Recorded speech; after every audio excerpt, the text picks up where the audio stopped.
Good afternoon, everyone. We're now starting our session about genocide and international aspects. First, we will hear Professor Anthony Abbott, who will begin with his lecture, and then we will take some questions and answers because he has to be very fast in time. So, Professor Anthony Abbott is currently a fellow at the University of Barcelona. He is a research assistant and faculty affiliated at the Edwin Jackie Center for Democracy and Law in SUNY. He is also a research fellow at the Ariel University Center for Research and Study of Genocide. He graduated law from the University of Girona in 2001 and was awarded PhD by the University of Barcelona in 2007. He also granted the Joan de la Sierra Comparative Research Scholarship by Spain's Ministry of Science and Innovation. He taught comparative constitutional law and ancient constitutions at the State University of New York. He was a visiting scholar at Stanford University Law School. In 2012, Professor Abbott joined the CTLS at the Law School of Georgetown University, where he taught comparative constitutional law and human rights. From 2013 to 2020, Anthony has been a full professor and chair of comparative law at the Faculty of Law of the University of Copenhagen in Denmark. Professor Anthony, the stage is yours. Toda raba, thank you very much. It's really a pleasure for me to be here. I want, first of all, to thank Healy, Professor Moodrick-Even, Ken, for his efforts and friendship and this kind of invitation for me to be here with you today and to explain what's going to be a paper, because it's now is an own working project. So and I also want to apologize because today I have also a meeting at the same time, so I'm going to try to be I will speed a little bit my presentation, and hopefully it will make some kind of sense. I will try to share. I'm not very good with this kind of technology, but I will try to share my computer in order to show you a PowerPoint. Hopefully you will see it. And this is, I need to move the cameras here a little bit. Okay, yes.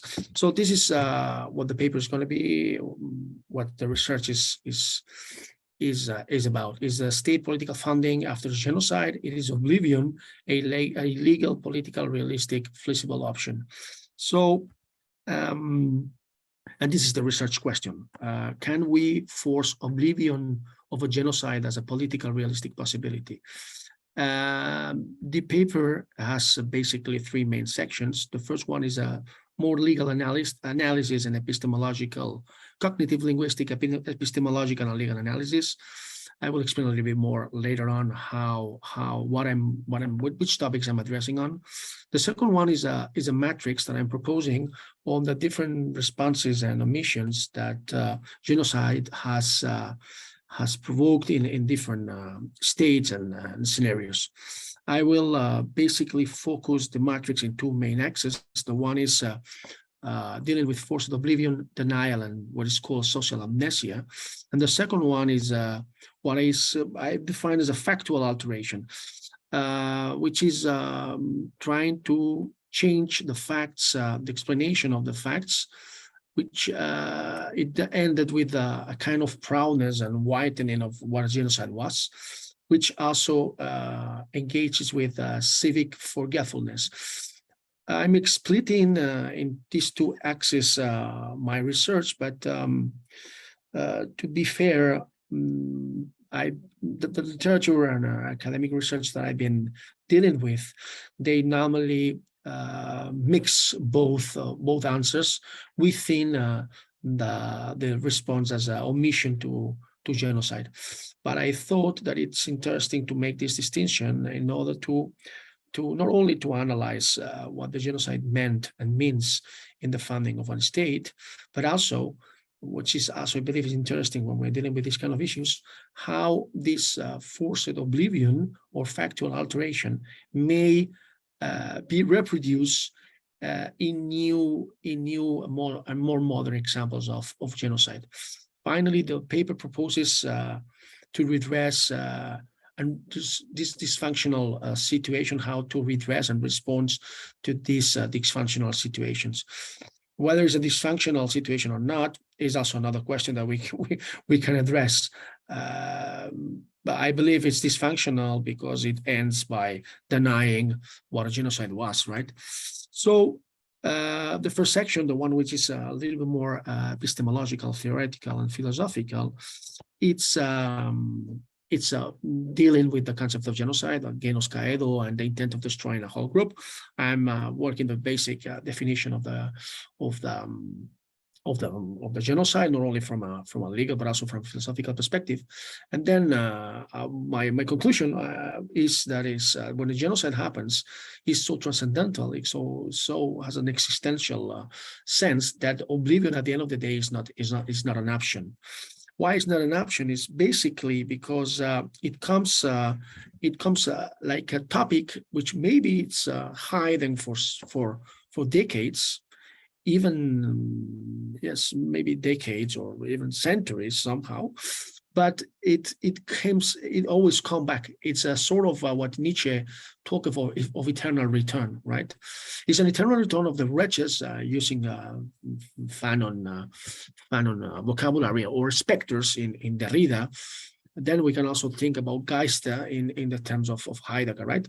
Which always happens because history and state funding is also related with remembrances, right? This comes with the idea of Walter Benjamin, which is also an author that I'm dealing strongly, not only in the definition of genocide, but also on the how the response to a genocide is existential and transcendent. I'm thinking and I'm defining the concept of historic messianism with Walter Benjamin and the possibilities of bringing the voice to the lost of the history, right? So following this definition, I, of course, as a legal scholar and as a philosopher, I'm also dealing with the conceptualization of genocide in its legal perspective, how it has been legally accommodated, putting a special emphasis on the understanding of the genocide as an absolute right with no prescription, and also that it is being an absolute right, there is no possible context or decontextualization or argument justifying or denying what the genocide is, right? To be fair, when we're analyzing what I'm facing in the conceptualization of genocide and how to deal with from the, as you will see later, different cases scenarios, I'm facing with two, let's say, challenges, right? Or what I define in this slide as a cognitive boundaries. The first one is the banalization. I'm very, let's say, cautious in order to use the concept of genocide, because if we abuse of the concept of genocide, we have the possibility, the tendency of a banalization of the genocide. For example, and this is something that I'm discussing strongly with my colleagues of environmental law. I'm a strong critic of the concept of ecocide as a sort of the genocide of ecology, because I believe this is a way to soften to banalize the concept of a genocide. Even that, for example, the Constitution of Ukraine was the first constitution in the world is accommodating this ecocide as a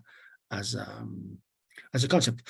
And then another boundary, or let's say challenge, more than boundaries, is the concept of historical anachronism.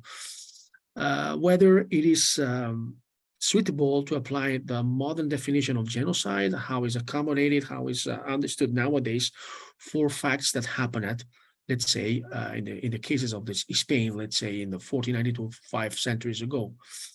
But not only 5 centuries ago, the genocides we find since the existence of the humanity. Therefore, can we, without doing a historical anachronism, apply this concept of genocide to these facts that happened a long time ago? Well, this is something which challenges my paper and my let's say construction.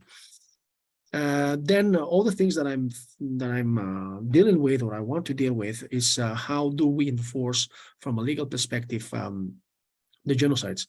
And of course, here it comes with the political options and possibilities to reinforce the persecution of genocide.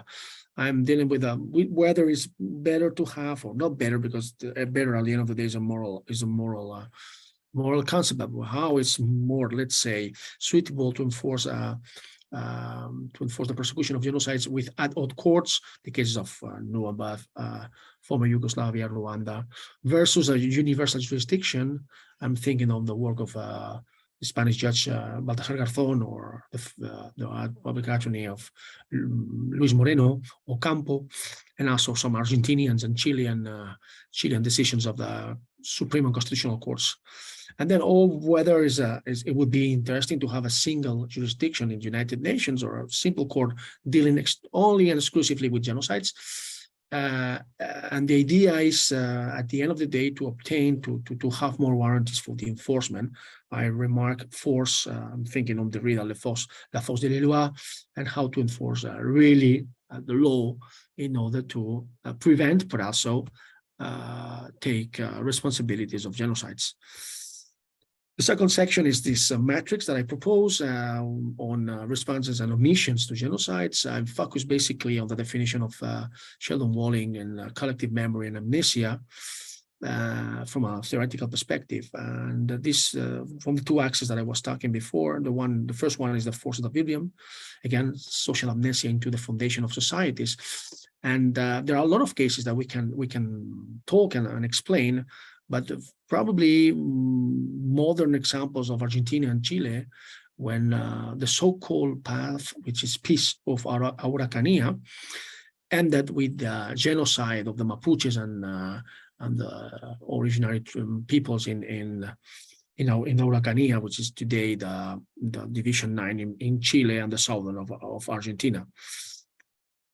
This is something that I believe is interesting, and how the response and the force of oblivion can be then reproduced, and which are the effects of this, not only from a state existential or identity and collective memory perspective, but also if you follow the Chilean constitutional referendum, which was held months ago, and you see that it was a clear step forward for the democratization of constitutional processes, especially the pouvoir constituant, and how the constitutions are approved.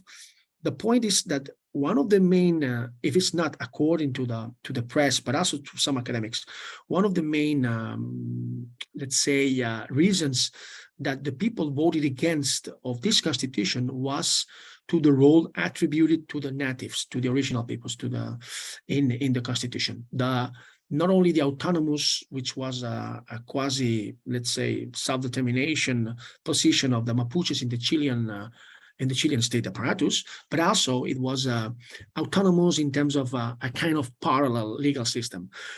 What I want to say is that if we are hiding, if we are forcing oblivion about what happened in the foundation of our societies, this come back, again, the eternal return in Nietzschean terms, and it can be then expressed in, let's say, the Chilean constitutional referendum, which, according to the academics, was a very strong project in terms of democratization and modernization of the Chilean system, which we don't need to forget that the constitution was the one approved by Pinochet. Then I'm thinking about other examples, let's say the USA of the Native Americans, the genocide of the Native Americans by the same funding of the United States, and how this post-mnemonic society has been then evolving, and how we have been redressing this force of oblivion. So how the paper is dealing with these issues and basically structuring and defining how this force of oblivion has been conducted and enforced. Then the other acts of the matrix is what I define as a factual alteration, and the proudness and whitening of genocides. What I'm saying is that not only there is, in this case, there is not a denial of the genocide. Of course, they deny that there's a genocide, but there are this is it's not used, it's not understood as a genocide as such, but is then defined as a very different thing, which let's say civilization, evangelization, yes, basically civilization, evangelization, and other concepts which are aiming to make proudness of from the collective perspective, the identitarian collective perspective, and it provokes this whitening of what a genocide was. It's not only based on civic forgetfulness, but it's a civic celebration organizing for forgetfulness. Well, sorry, this is a hard word. So, and the idea that comes into my mind was what happens in my state, in Spain. So in Spain, we find public symbology about the conquest, the civilization and the validation, the Hispanity of Europeization of America, right? And we have different examples of this kind of symbology. The first important one, let's say, is the National Day, which is October the 12th. October the 12th, the day that Columbus arrived to America, is the day of Hispanity, and it's something that we celebrate in Spain with proudness, as what our ancestors, well, not Catalans, because that was from Castilla, that's why there's no Catalan speakers in America, but how the ancestors of the Castilians and the successor of what Castilla and the Aragon crown were, which is Spain, what they did there in order to civilize and evangelize and yes, civilize and evangelize the continent, forgetting that there were 50 million persons killed.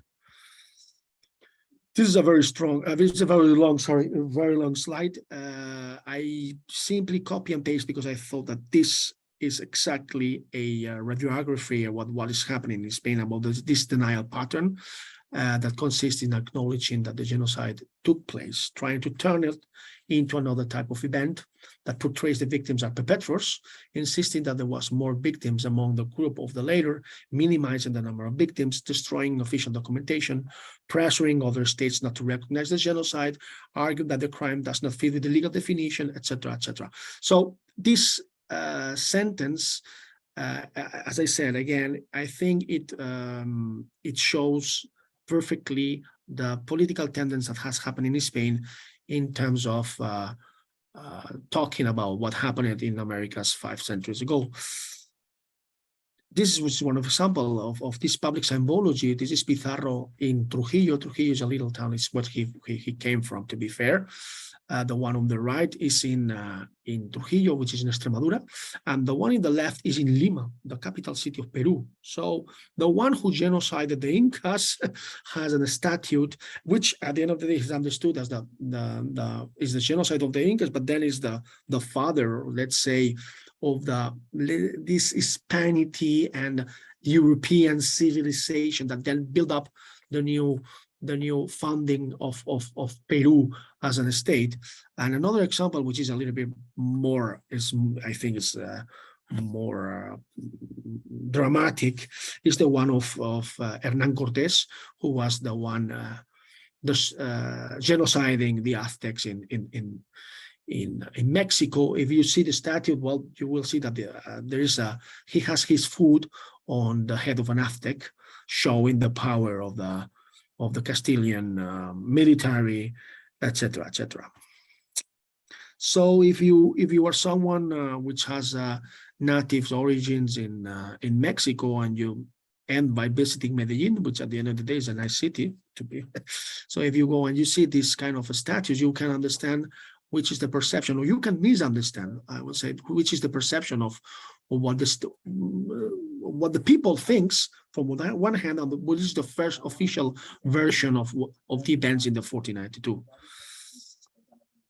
Again, this example of why forced oblivion is not an option is López Obrador, which is the current president of Mexico. Every year is asking for an apology to the Spanish king for the conquest that should be addressed to the regional peoples, knowing that he's not, as a president, López Obrador, he's descendant of criollos and Spaniards, but he's asking, because he still have original peoples in Mexico, this kind of apology from the King of Spain, which never happened.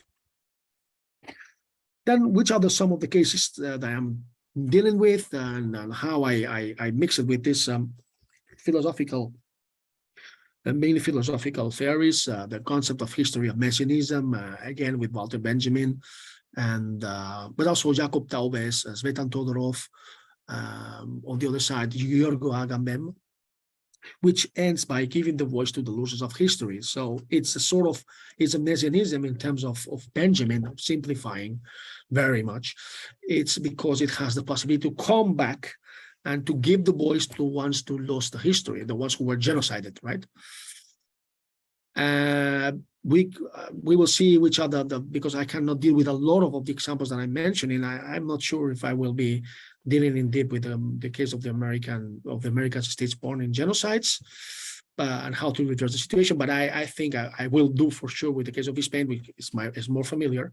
And again, don't forget that in 1492 was the cleansing of the Jews in Spain, and then the Muslims later on were also expelled and cleansed in, I'm using ethnical cleansing because it's a term that I think is more appropriate in order to define how the things were. At least with the case of the state of Israel, Spain has an agreement that I think it was signed 2 years ago, which can give the Spanish nationality to the ones who were the descendants of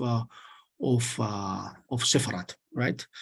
It's and it's not that complicated in order to show your Sephardic origins, and then you have the possibility to apply for the Spanish nationality, which is a way to, apology somehow, which is of course not probably the best one, but is at least saying, well, we need to acknowledge that this happened, and we cannot hide them more what happened with the Hebrews or the Jews, and later on with the Muslims.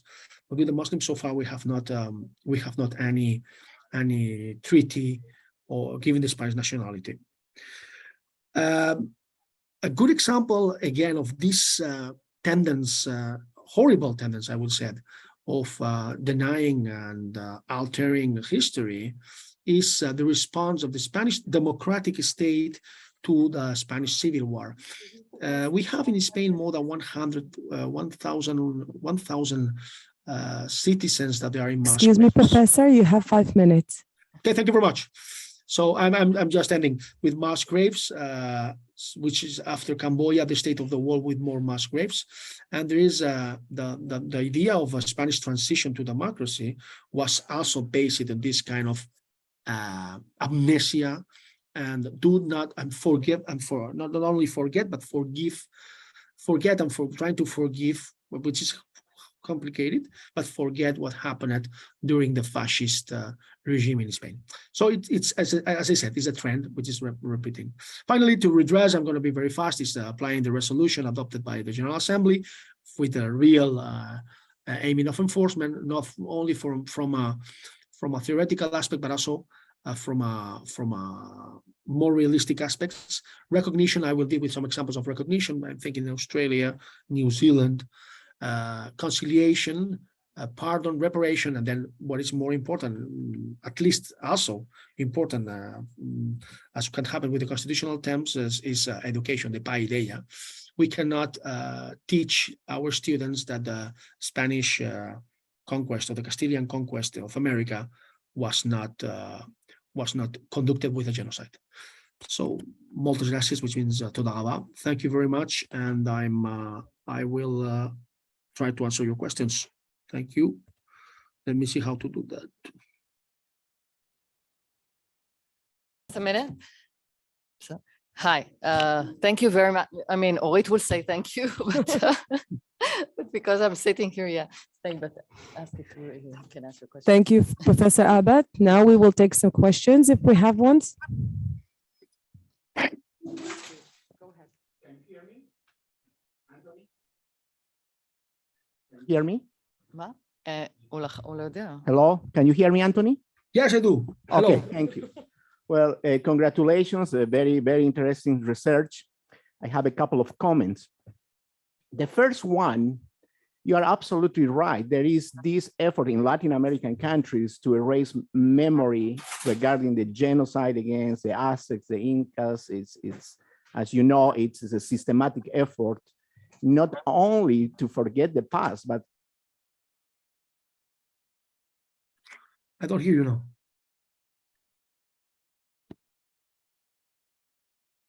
You have been mute. Now, I think, see, okay. now. So, right. So I think in order to have a structural change in Latin American cultures, which have embraced precisely what you said, forget the past, forget the genocide against indigenous communities, in order to continue to sustain a system of racial discrimination. So it's not innocent. It's not something like says, let's forgive the Spanish conquest and colonization. Let's forget we are all equal. It's not like that. In countries such as Peru, Bolivia, Ecuador, where indigenous peoples are half of the population or more, it's like it's a way of sustain, a system that de facto, ensures the economic exploitation, discrimination of indigenous communities. So from that perspective, I think your research is addressing this in a very effective way. I will propose, I don't know how your definition of law, because this is not only a legal issue, right? This is an ethical issue. I think the solution needs to have a component in which the conscience of government officials, academics, decision makers in, let's see, in South American countries, Peru, Bolivia, Ecuador, they need to understand that genocide took place in the region. They need to understand that to this day that has not been addressed properly. And so my understanding of law is law as justice, right? So I don't think a legal positivistic approach will provide the tools to address this issue. So my perspective is to bring more an integrative view of international human rights law, in which there is a focus on positive law. Obviously, you mentioned some of the United Nations international treaties, UN General Assembly resolutions, but besides that, the importance of bringing the ethical component of the law so that the conscience of decision makers in Latin American countries and the people in general will be influenced.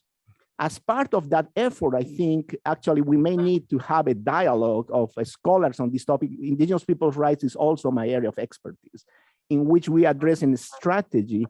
Like it will be wonderful if those Latin American countries, for example, in Lima, in La Paz, they will have memorial places like they have here in Israel, right, to remember the Holocaust, where people will constantly be reminded of the genocide that took place in that part of the world, because there is nothing like that in La Paz or in Buenos Aires, or let's see, in Santiago, right?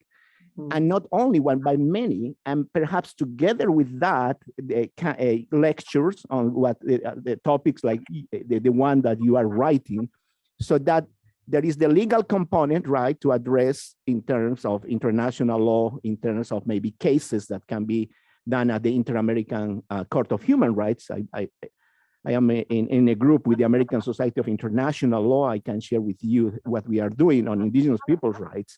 But those will be my suggestions, my comments, and I'd be interested to know how your understanding of international law, whether you have more of a legal positivistic approach in the paper that you are writing, or how do you define law? And I would love to keep in touch with you to see what maybe we can do some things together. Well, can you hear me, right? Yes, yes. Muchas gracias. Thank you very much. Excelente trabajo. Thank you very much. I can say that I'm fully agree with you. And I don't know whether it is my approach is legal positivistic, but because I'm using, if you see the last slide, I'm mentioning of education. I agree on the ethical question, but I think education is one of the key topics, but also symbology. So I think we are on the same path, and we are agree. And I believe that the example of Israel is an example that you mentioned, which is, I think it's something that we can learn on to be implemented not only in South America but also in Spain. excuse me, we need to take responsibility of the facts. And if 5 centuries ago, some Spaniards did a genocide and then ended with by expoliating economically, massive rape of women, etc., etc. We need to talk openly and then to take responsibilities. And as I said, education in both sides of the Atlantic, but also, and here is something that probably it will be very interesting if we work together, not only you and I, which I will love, of course, but also I'm meaning this is, it remembers me when these are these kind of reconciliation processes after terrorism, right? When you have the offender and the offended trying to find a solution together, which is the examples of South Africa, and also they try to apply in Northern Ireland and in the Basque Country in Spain. So maybe to put together in the table Spaniards, but also Colombians, Peruvians, etc., will be a way to soften not the responsibility, but the sense of culpability, because, you know, and this is something that, well, we share all together. We are not blaming someone, but all together we need to acknowledge first, educate, and then try to make a reparation, because, and this is where the positivistic approach of law, I think it plays a role. So it's not a positivistic work, but I don't want to lose the possibility to implement positivistic law in order to obtain reparations. Thank you very much for your comments. Well, thank you, Anthony. Thank you. Thank you. Do you have a time for another question? Yes, I love the topic, so they're gonna say me, but it doesn't matter.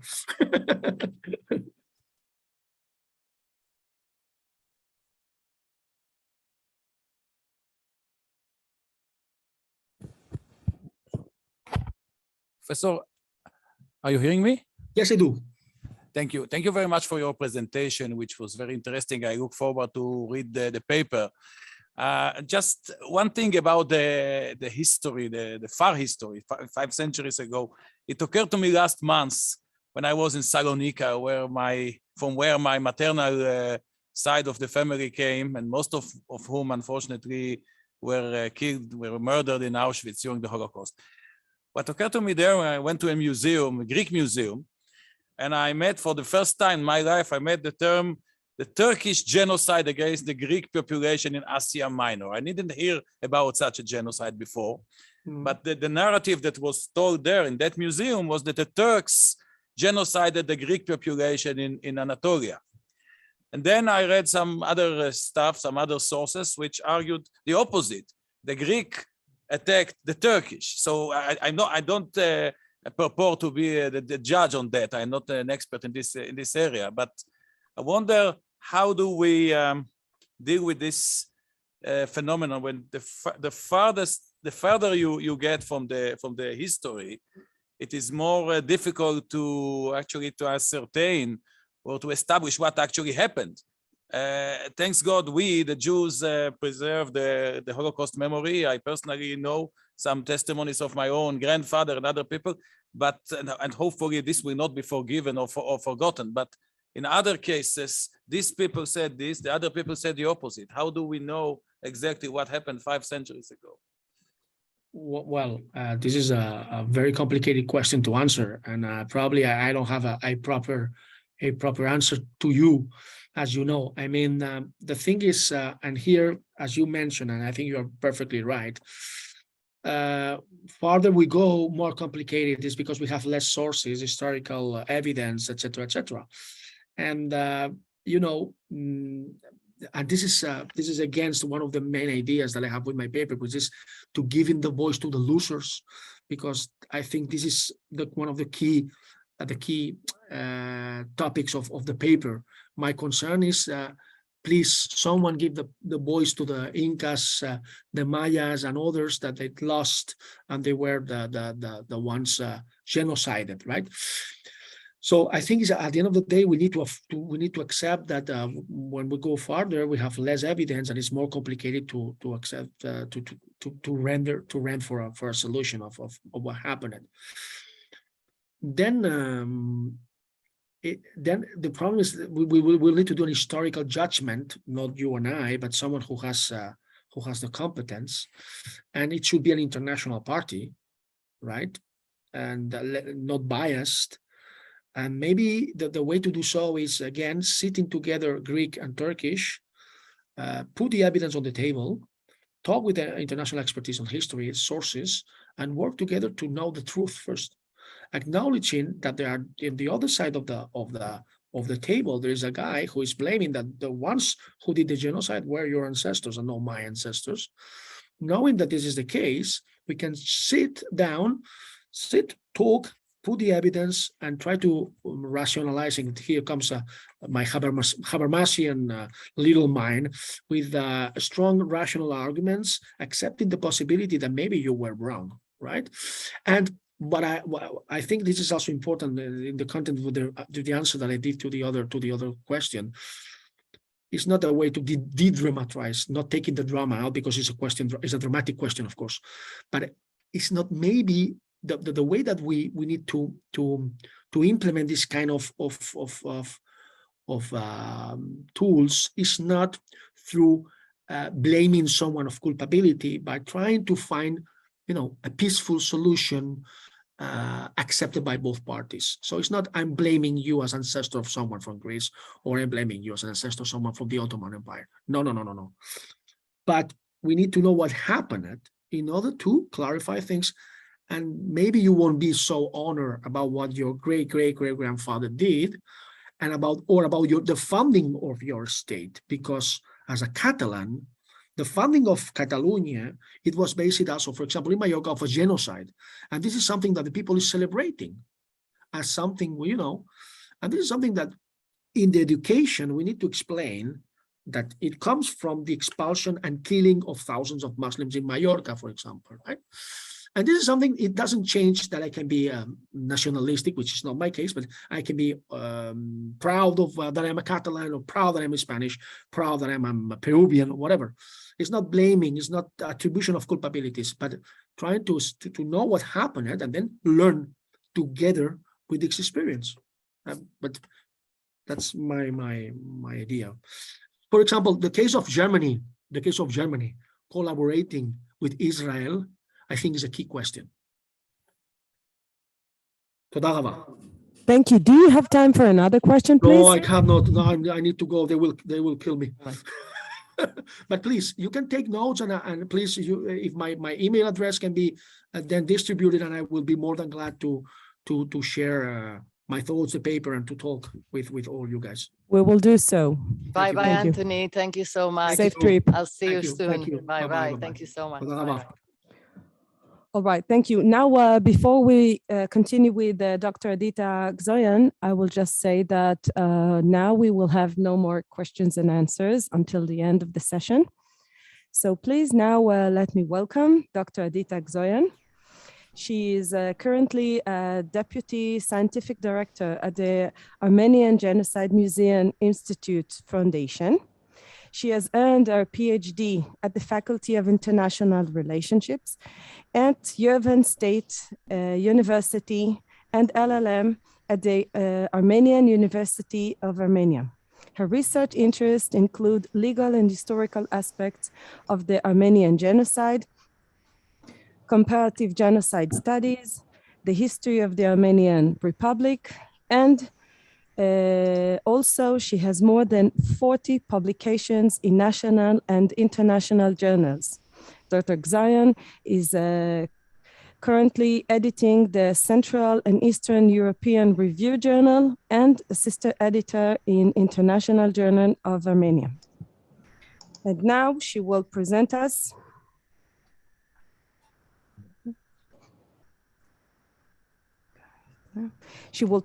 the American Genocide Museum, Yerevan, Armenia, the Armenian genocide in the context of development and international law, crimes against humanity and genocide. Go ahead, please.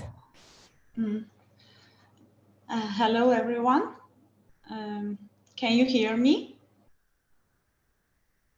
Yes. Okay. And do you see my screen? Sorry. Not yet. Can I ask you to provide me an access so I can share my screen? You have. You have access? Uh,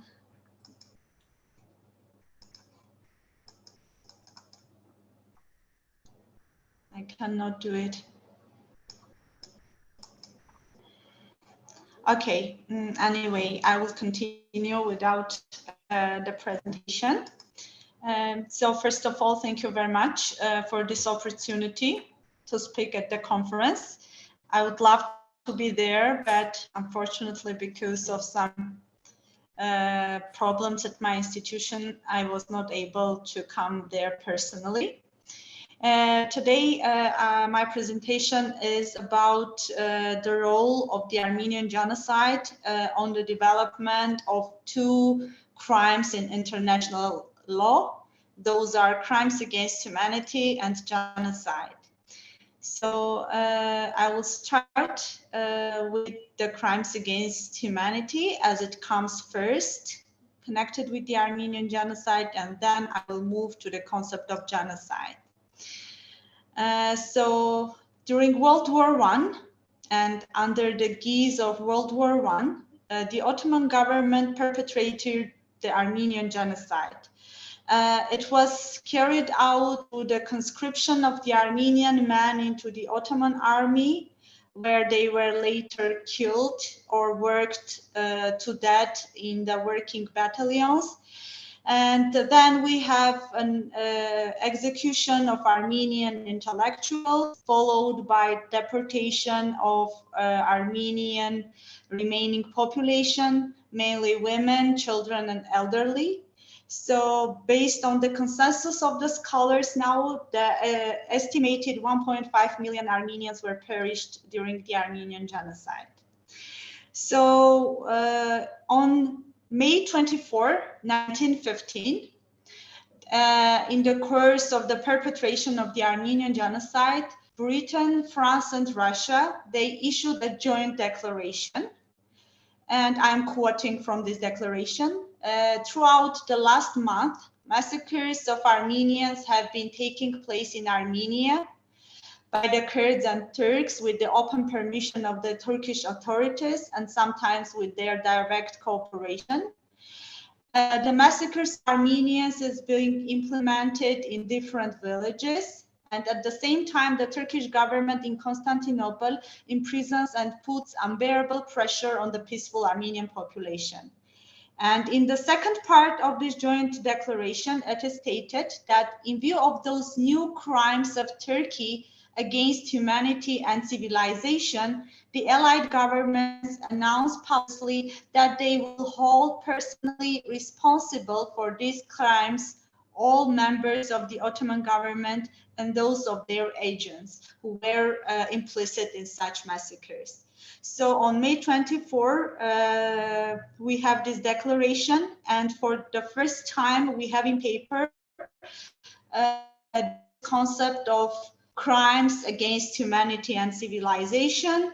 And again, for the first time, this declaration speaks about holding the government people responsible for the crimes committed against their own people. I should mention that we have two case law when the crimes against humanity in reference to the Armenian genocide is mentioned. The first one is Dusko-Tadic case, International Criminal Tribunal for former Yugoslavia. And I'm quoting that the crimes against humanity, although not previously codified, had been used in a non-technical sense as far back as 1915 and in subsequent statements concerning World War I. And end of quote. And then the second case in Akayesu judgment, the International Criminal Tribunal for Rwanda mentions, and I am quoting, in fact, the concept of crimes against humanity had been recognized long before Nuremberg.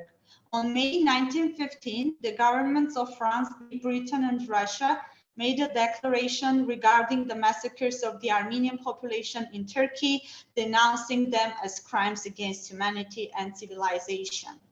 But before going further with my presentation, I will say that this is not the first time, I mean 1915, the Armenian genocide, this was not the first time when the crimes against humanity concept is being used in connection with Armenians.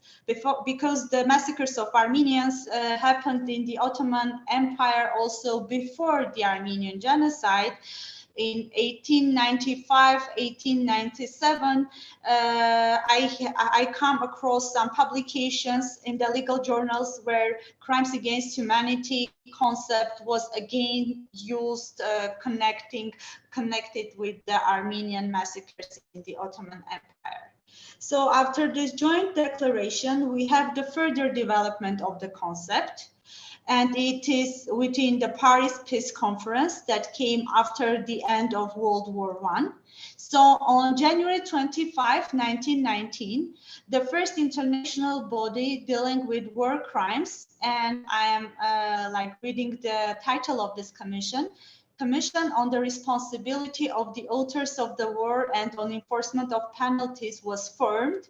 And the task of this commission was to determine the authors of World War I and impose penalties on those who committed war crimes. This commission was composed of 15 representatives, 2 from each 5 great powers, Great Britain, France, Italy, the United States, and Japan, and 1 representative from the small states that were most affected by the war. And these states were Belgium, Greece, Poland, Romania, and Serbia. So the tasks of the commission, there were several, and one of them was the responsibility of the authors of the war. The commission had also to find the facts as to the breaches of the laws and customs of the war committed by Germany and its allies powers, the degree of responsibility of officials, the constitution and procedure of a tribunal appropriate for the trial of these offenses. So already after the end of World War I, the great powers were speaking about the responsibility bringing to justice the high officials, even the Kaiser of Germany, and also they were speaking about establishing international tribunal to try those perpetrators of the crimes during World War I. This commission, it divided its tasks into several subcommissions, and the subcommission 1, which was to deal with the criminal acts, the subcommission was instructed to discover and collect evidence necessary to establish the facts about culpability during World War I, and also the acts that took place during the hostilities. And in order to find these criminal acts, the commission, collected memoranda from different representatives that were in the commission. And the representatives of France, Belgium, Italy, Serbia, Greece, Poland, and Romania, they presented their memorandum. And on March 1999, the Armenian memorandum was presented to the commission, and it was presented by the Greek delegation because Armenia was not part of this commission.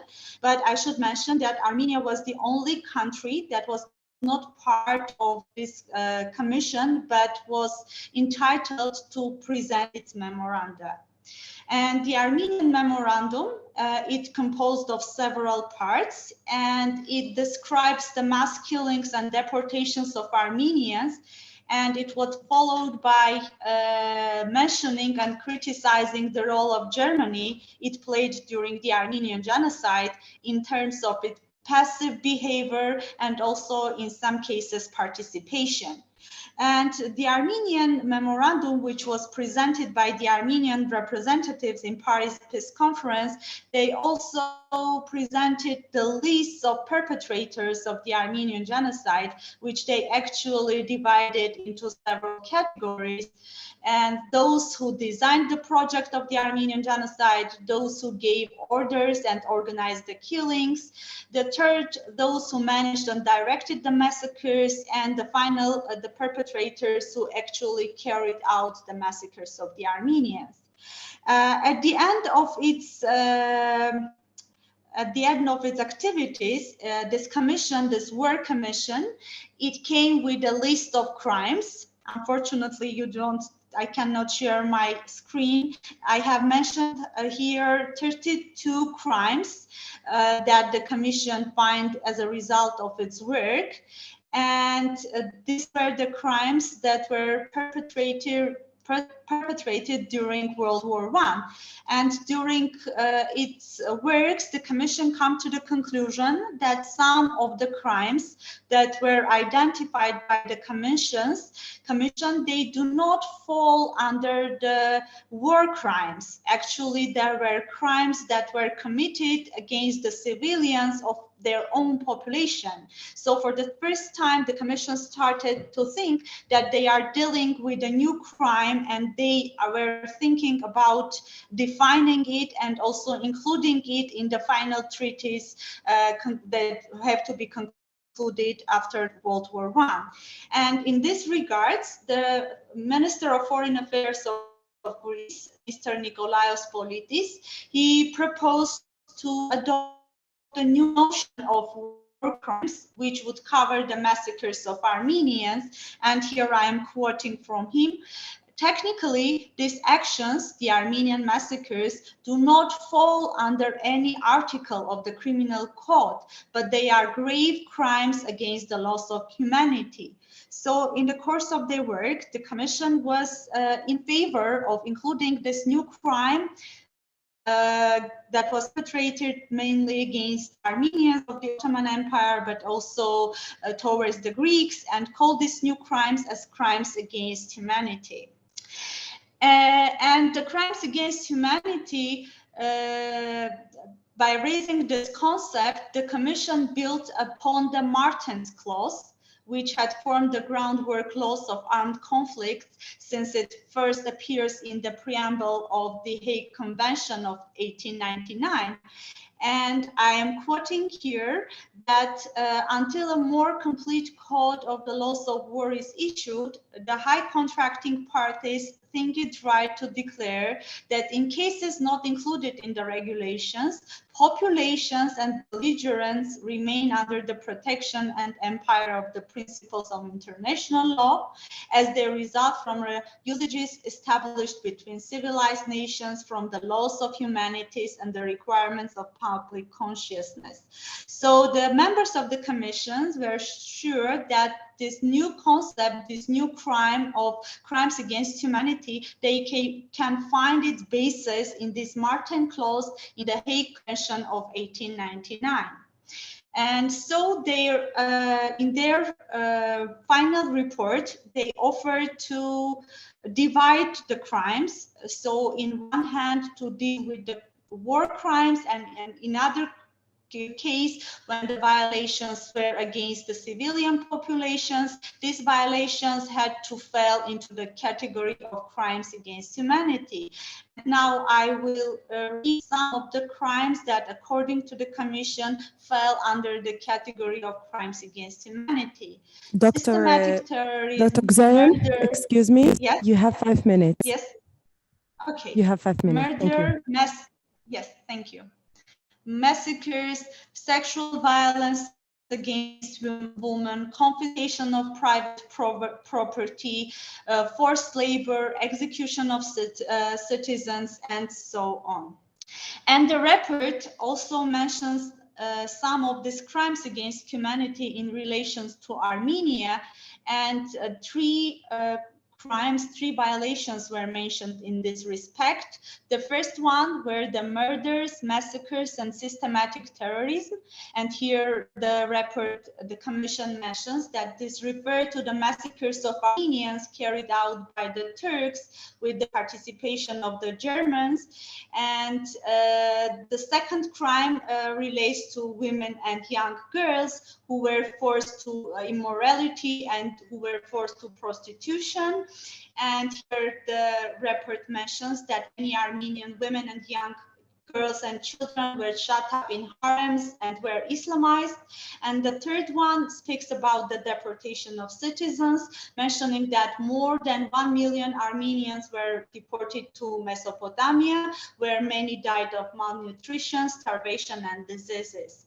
But here we have 2 dissenting opinions from the representatives of the Commission, US and Japan.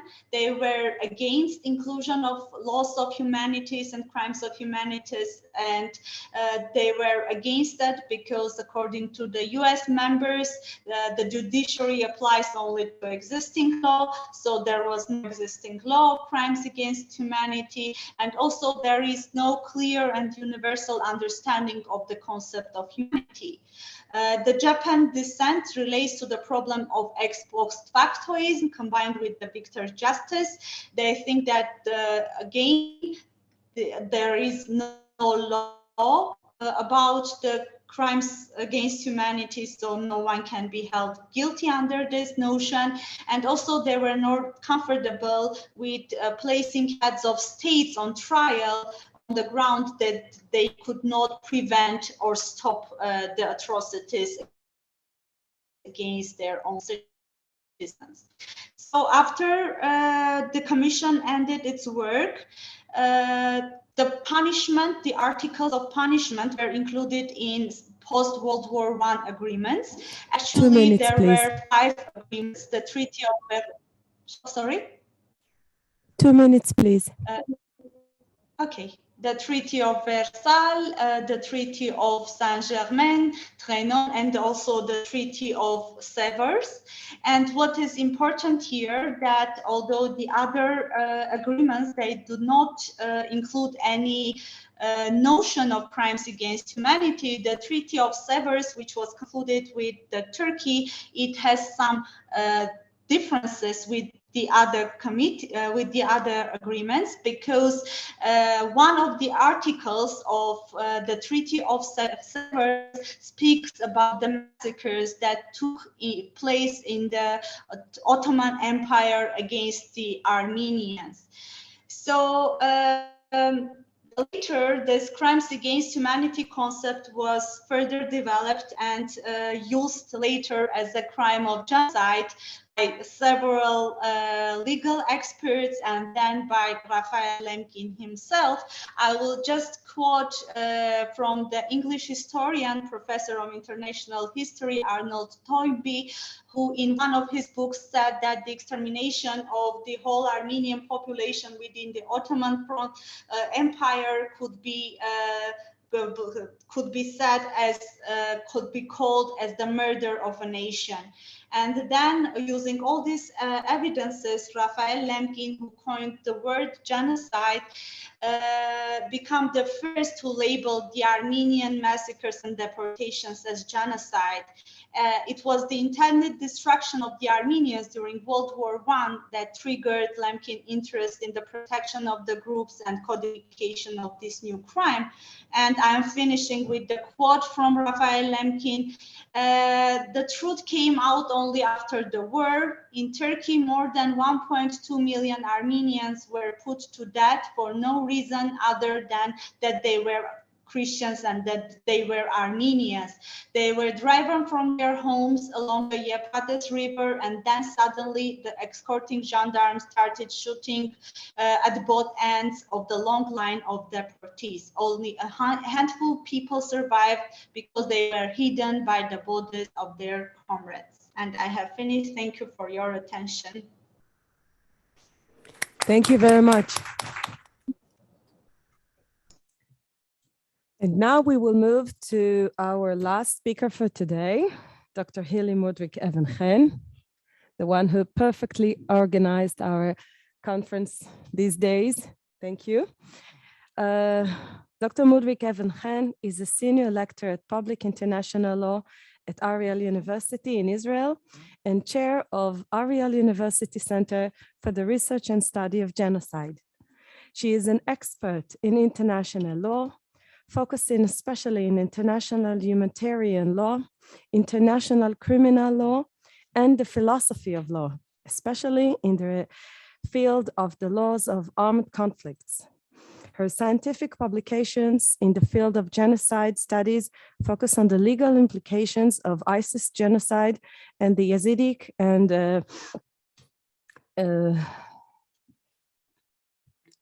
in the genocide of Myanmar, the cultural genocide in China, and the genocide of women as victims of sexual assault in the Holocaust. Dr. Moodrick-Even published 2 books and 2 edited volumes. Also, she will now present the research and study of genocide, the international law, revisiting the definition of genocide in the Genocide Convention. Dr. Moodrick, go ahead. Thank you very much. So I don't have to thank the organizers of the conference for inviting me. So yes, yeah, I'll begin. Thank you very much. So I would first like to explain, I'm talking about how the Genocide Convention should be broadened, or how the term of genocide should be expanded. But first we have to understand the background and what is there right now in the convention. So we are talking about the convention on the prevention and punishment of the crime of genocide. And it was, of course, it was accepted in 1948, but already in 1946, the UN General Assembly accepted a resolution on the formulation of the International Convention of this crime. And then in December 1948, the convention received the confirmation of the UN General Assembly. And in 1952, it entered into force after having been ratified by 60 states. And today, 153 states are parties to this convention, and so it is considered customary international law. What do we have in the convention as the definition of genocide? The convention focuses on the physical, biological aspects of committing a genocide. It refers to killing of members of the group, or causing the victims bodily and mental harm, or deliberately inflicting on the group conditions calculated to bring about its destruction, or imposing measurements intended to prevent births within the group. And the 5th element refers to the forcible transferring of children of the group to another group. And the important thing that accompanies all of these elements is the mental element, which refers to what we call specific intent, or in Latin means mens rea. The acts, all of the acts that are, by the way, not, they don't have to, you know, they could be, they could replace one another. They are not cumulative. So the mental act, the mental element, which accompanies each of them, requires that these acts are perpetrated with intent to destroy, either in whole or in part, a specific group which is mentioned in the convention. And it is a very strict, closed definition, which refers only to national, ethnical, religious, or racial groups. And we'll talk about the problem of this very rigid definition in a couple of seconds. And what has been excluded from the convention?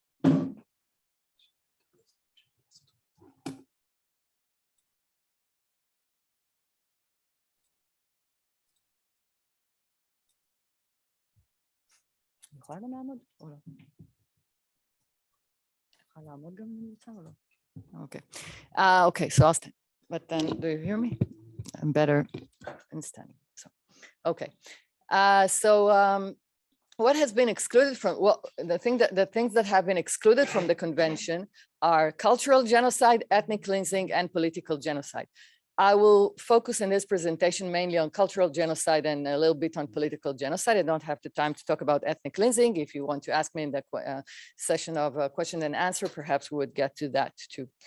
Okay, so what is cultural genocide? Cultural genocide is the systematic destroying of a group by targeting its cultural heritage, which could be tangible and intangible elements. And Raphael Lemkin, who was mentioned before by Dr. Gzoyan, indeed the Polish jurist that was the architect of the Genocide Convention, he suggested to include cultural genocide within the Genocide Convention, and because he thought that genocide does not address only the biological or physical extermination of a group, but he suggested that there are 8 techniques that could relate to a spectrum of physical and non-physical means of destroying a group, which include political, social, economic, religious, moral, and cultural means. Okay, and here you can see what do we mean when we say cultural genocide? These cultural aspects that you could see, these cultural artifact that is destroyed, and when you destroy these cultural symbols, it actually menaces the existence of the social group, and which actually exists by the virtue of its common culture. But why is cultural genocide in fact a form of genocide? What does cultural genocide share with this idea of physical genocide? It is the idea of targeting of a group, not of individuals per se. Because as in physical genocide, you don't actually refer to mainly to the killings, but to the destroying of a group. And what is the importance of the group of a group to all of those categories of nation, religious, ethnos? Why is the idea of a group so important to them? Because the group have a crucial significance to the sustainability and the continuity of those groups, of those nation, race, ethnos, religion, and also political groups that have been that have not been included in this convention. Groups have a social role in fostering a person's identity. They actually serve as a source of support from the fellow members of the group and nurture collective memory. So when a group is destroyed, its surviving members are stripped of their group membership, and they experience what we can call social death.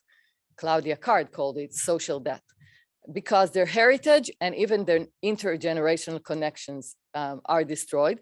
And so they lose the role that the group played in their lives. And this loss of this external recognition and also self-acknowledgement is in fact irredeemable. So this is why groups are so fundamental to the continuity of a nation, of religion, of ethnos. And this is why their cultural destruction actually is equal to their physical destruction. So as I said, Lemkin suggested to include cultural genocide in the UN Convention, and so it was in fact included in the UN Draft Genocide Convention. And the Draft Convention included examples that actually that spelled out what it means to perpetrate cultural genocide, and it referred to the destroying or preventing the use of the destroying of cultural artifacts, or preventing the use of libraries and museums and schools and historical monuments and places of worship and all other cultural institutions of the group.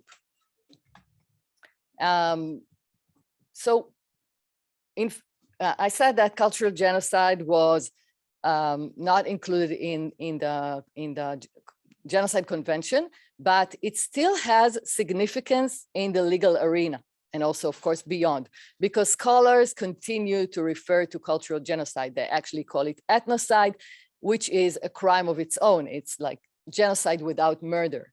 And in the legal arena, we can still see this is a persistent issue in international law because it is one of the elements of the crime of persecution, which is a crime in the International Criminal Court's statute. So it is related to crimes against humanity and not to genocide, but it has not been disregarded. And also in human rights law, there are many human rights law treaties that refer to the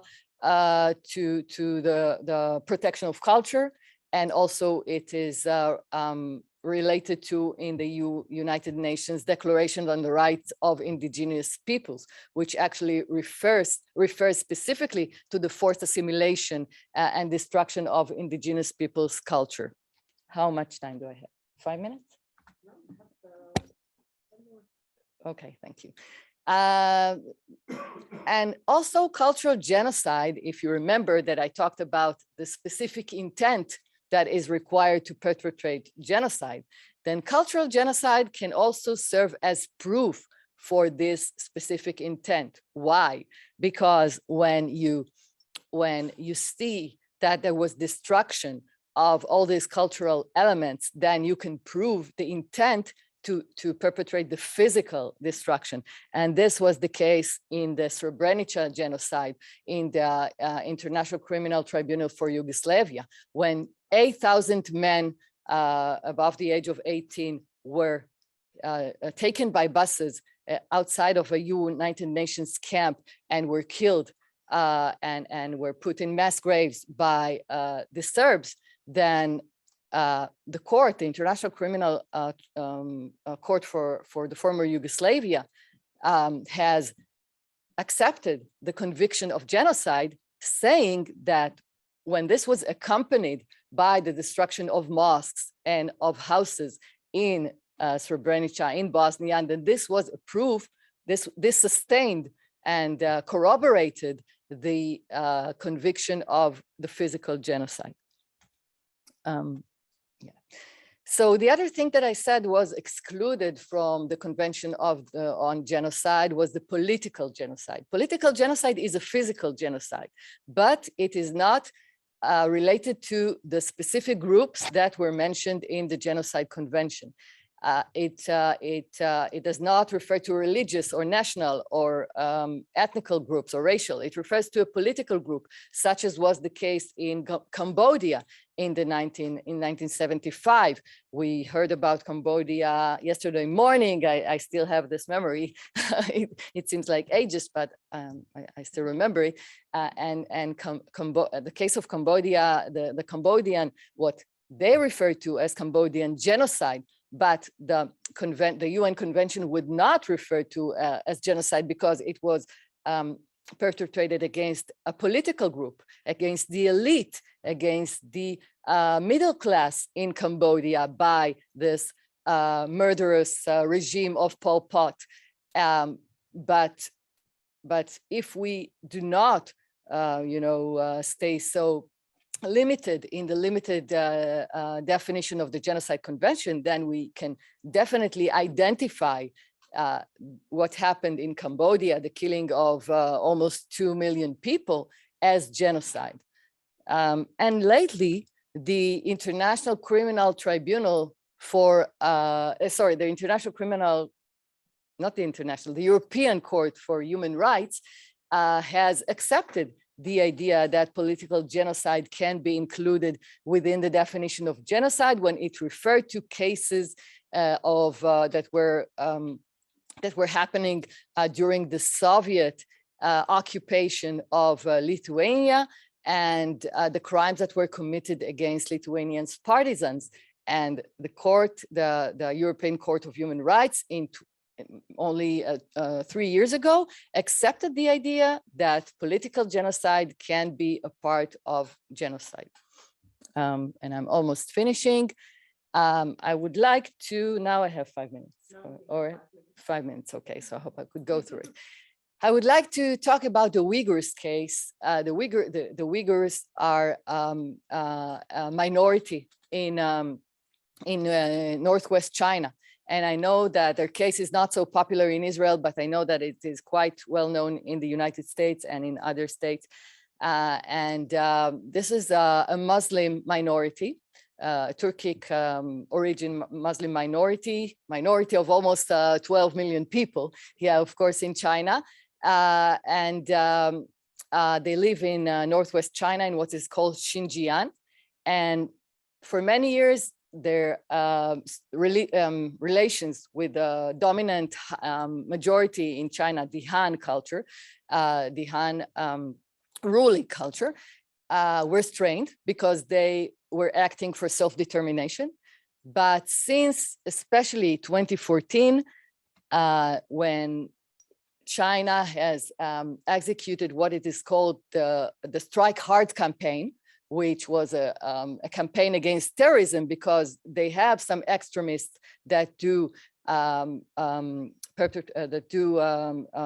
fulfill terrorist acts, that do take on terrorist acts. But within this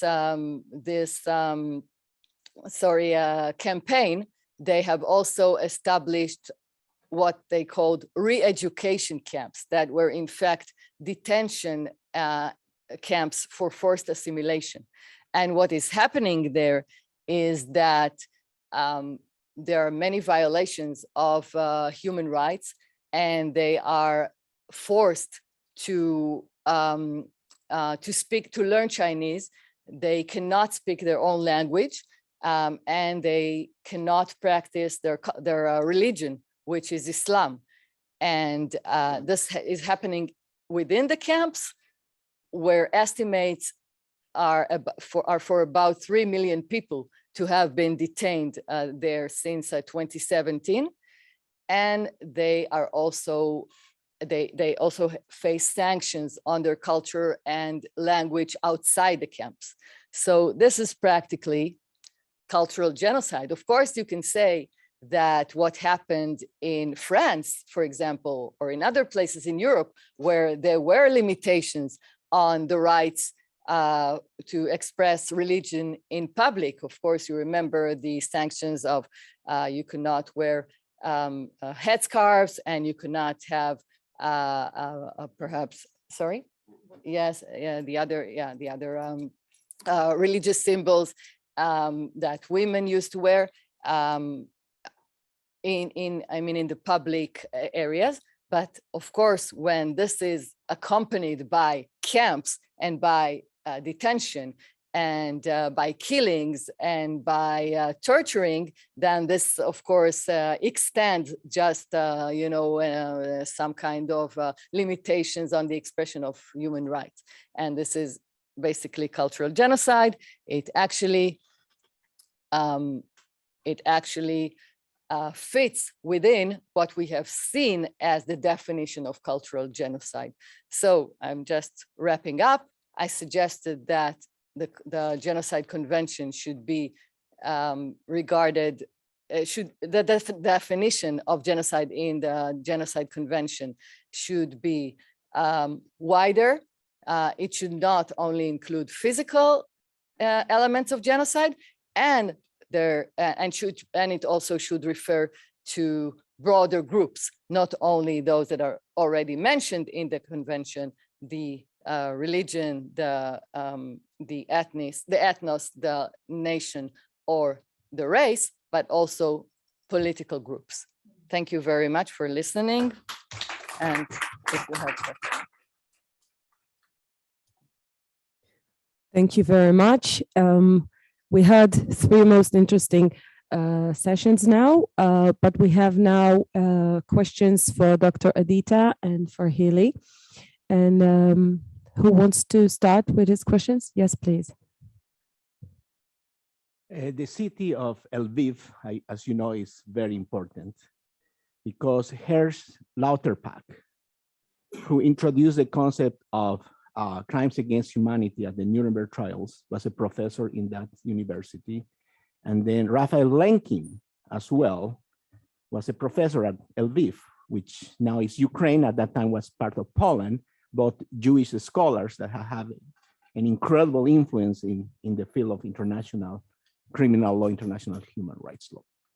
So the question is, we have these two different legal definitions, crimes against humanity and genocide. Here's Lauterpacht was more focused on the protection of the individual by developing this idea of crimes against humanity. Raphael Lemkin, in his definition of genocide, focuses on groups.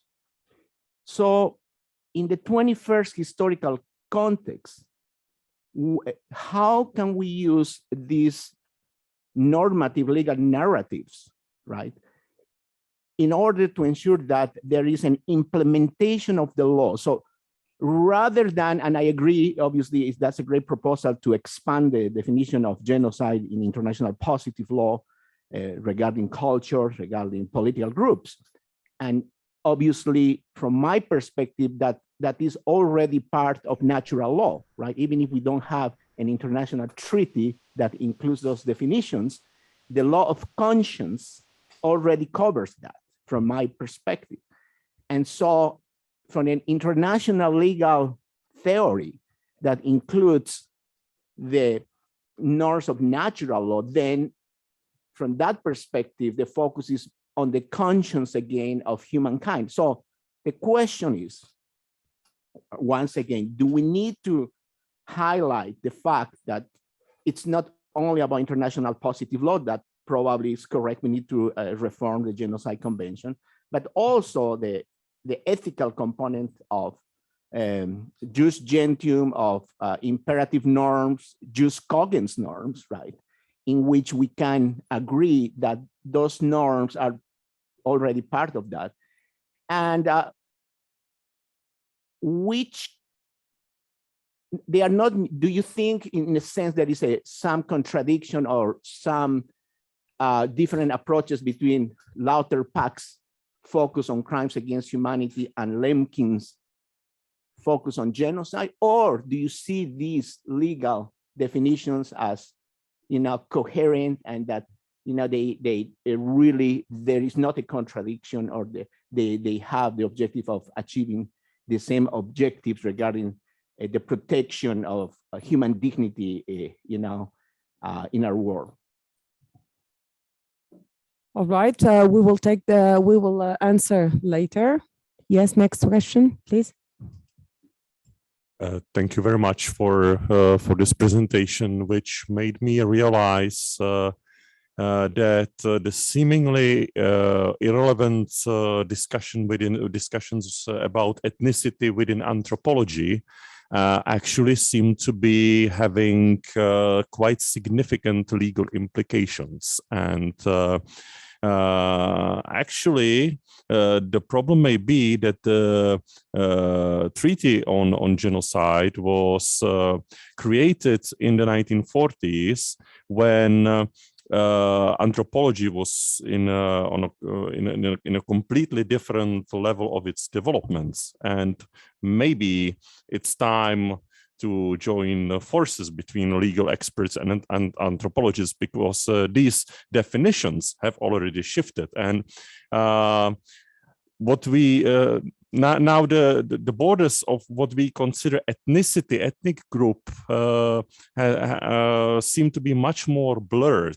Now, Edna will maybe correct me on this, but when we take, for example, the genocide in Rwanda, Hutus and Tutsis, these two groups, if I remember it correctly, originated as basically ethnicization of social classes. So where is like the exact border in this? This is a very interesting topic. Thank you. Yes, another question, please.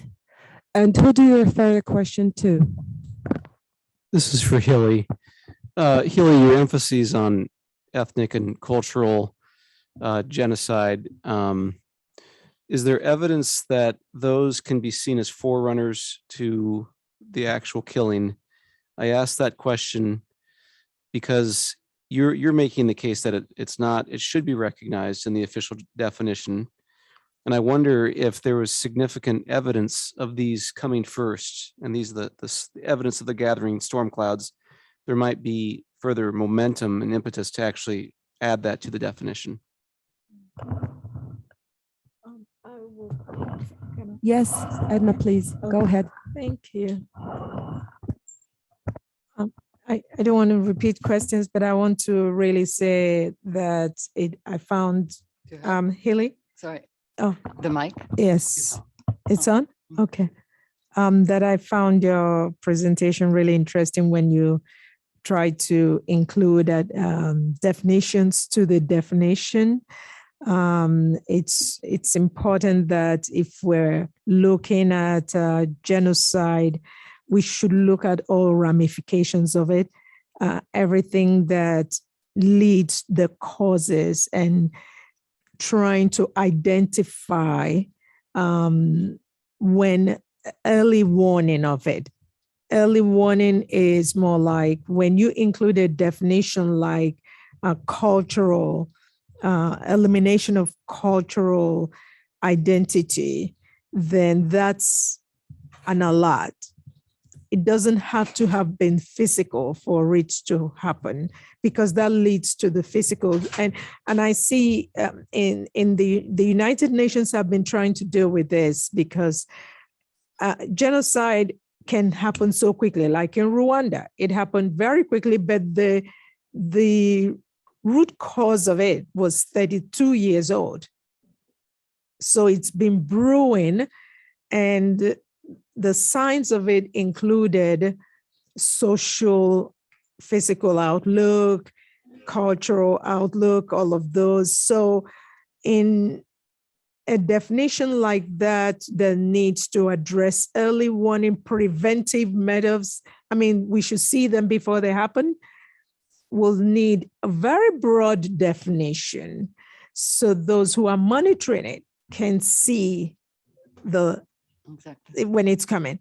So I agree that cultural elimination of cultural identity should be, I didn't even think about that, but it should be part of it.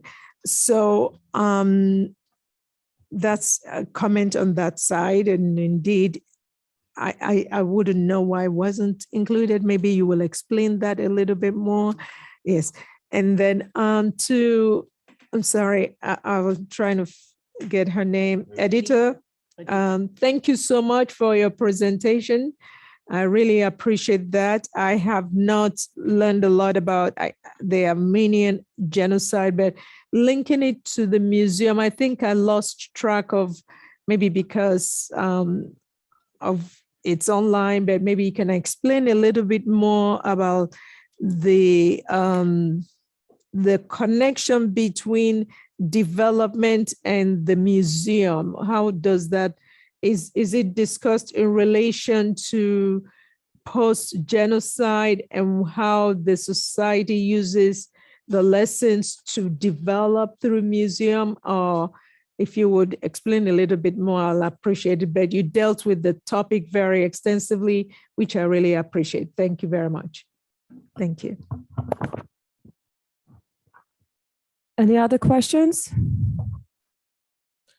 All right, so let's begin with the answers. Would you start? Dr. Adita, please.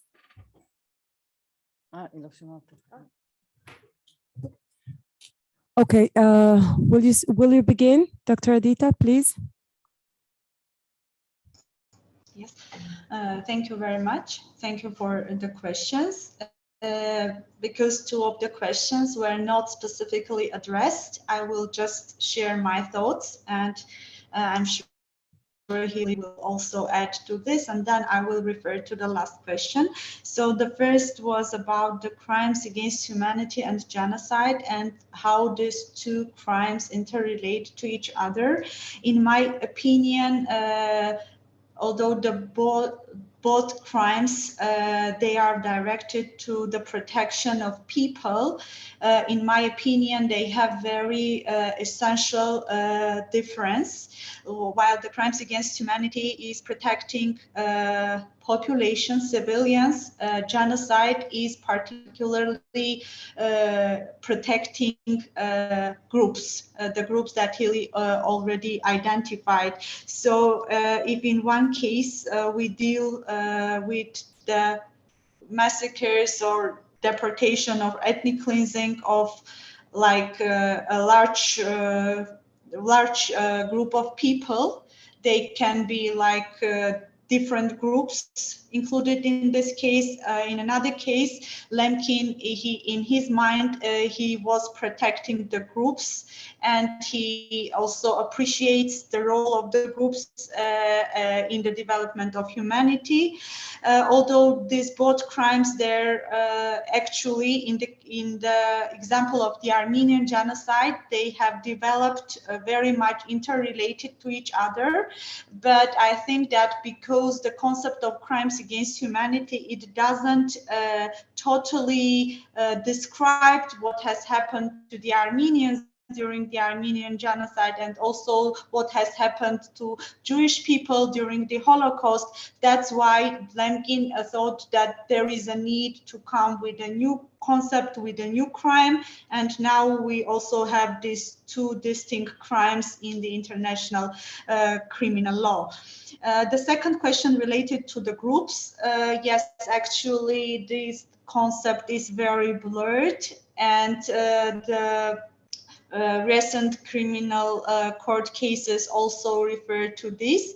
And we have especially this case in Rwanda, when the court says that the perception of the group from the point of view of perpetrator is very important. So if the perpetrator view this group of people as a distinct group that come under this racial, religious, ethnic, and national group, then we are dealing with the groups. But I think that this perception is in contradiction with the concept of Lemkin and how he was thinking about the groups when he was defining the crime of genocide. But anyway, because we are having this development, and as Hilly mentioned in her presentation, we need to deal with these new approaches and try to incorporate them into the Genocide Convention, because it was accepted in 1948.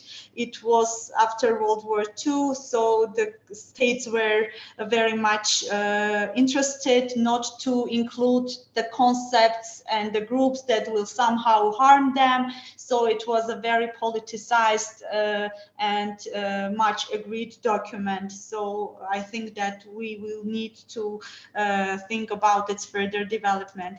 And as relates to the museum, actually the Armenian Genocide Museum Institute, it's the only museum devoted to the Armenian genocide, not only in Armenia, but worldwide. And we have a memorial that was devoted to the Armenian genocide victims, the museum and the research institution. So these three are in one institution, in one place. Unfortunately, the memorial was built only 50 years after the Armenian genocide, because in 1920, Armenia was incorporated into the Soviet Union, and during the Soviet times, it was forbidden to speak about the Armenian genocide. So for the 50 years, we have no place and no way to transfer the memory of the Armenian genocide, and only after the creation of the memorial. And then we have another 30 years during which we don't speak much about the Armenian genocide. And then after Armenia regained its independence from Soviet Union in 1991, the Museum Institute was established, and we started to deal with different aspects of the Armenian genocide, researching it and presenting it to the public. So the memory transfer was interrupted during the Soviet period, and now we have started to deal with it starting from 1991 and trying to develop the scholarship on the Armenian genocide. Thank you. Okay, so I can now go ahead. Okay, thank you so much. Sorry for your questions. I actually couldn't agree more with the three of you. Firstly, and actually these ideas, it's I don't know if it's some kind of a mystic things, but these ideas were actually incorporated in the article that I wrote about, and it's going to be now published on the Uyghurs genocide, or what I call not only me, but others call cultural genocide. First, with you, Yuri, I couldn't agree more, and I do accept the idea that legal positivism does not suffice. We must broaden our thought, and we must incorporate these ethical dimensions. And of course, I think that a combination between Lauterpacht's emphasis on individual human rights and what Lemkin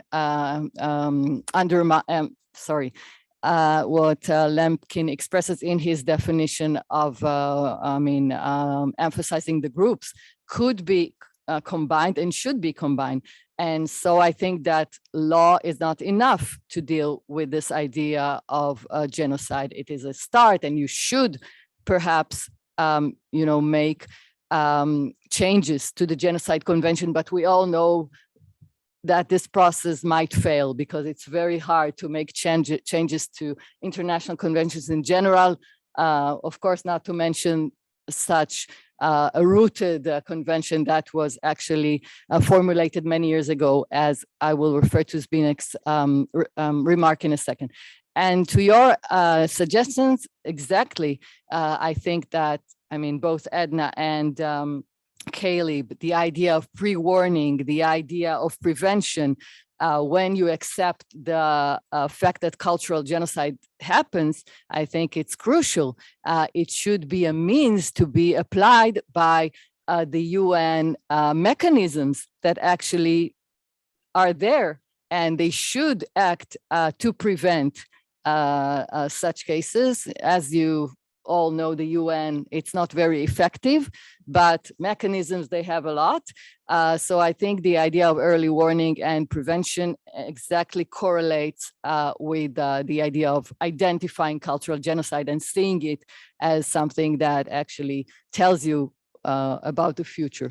And the last remark, Zbigniew's remark, thank you very much. I also agree with you. And actually, I can say that we have this expression, I don't know if you actually say that exactly in English, that you cling to high trees, that you say what the things that, the great thinker said, or so this was actually the case in Rwanda.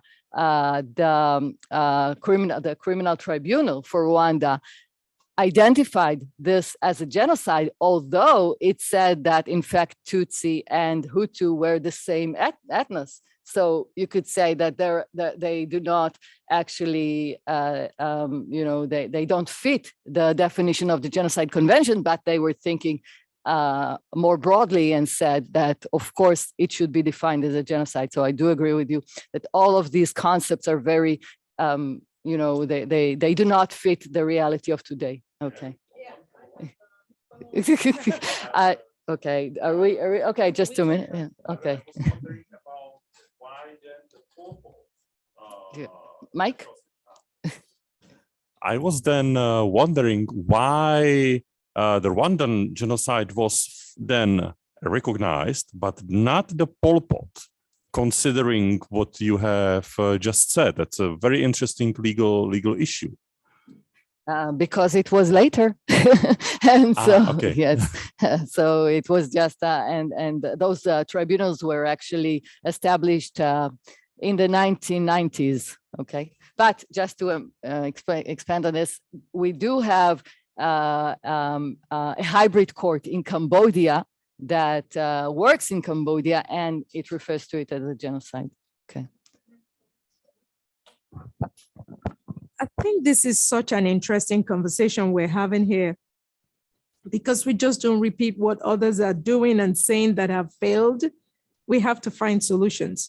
The solutions are available. Exactly. But the question is, are we using them? And I think I tried to, I'm sorry, I didn't make a lot of reference to that. And for time purposes, we have solutions to the problems.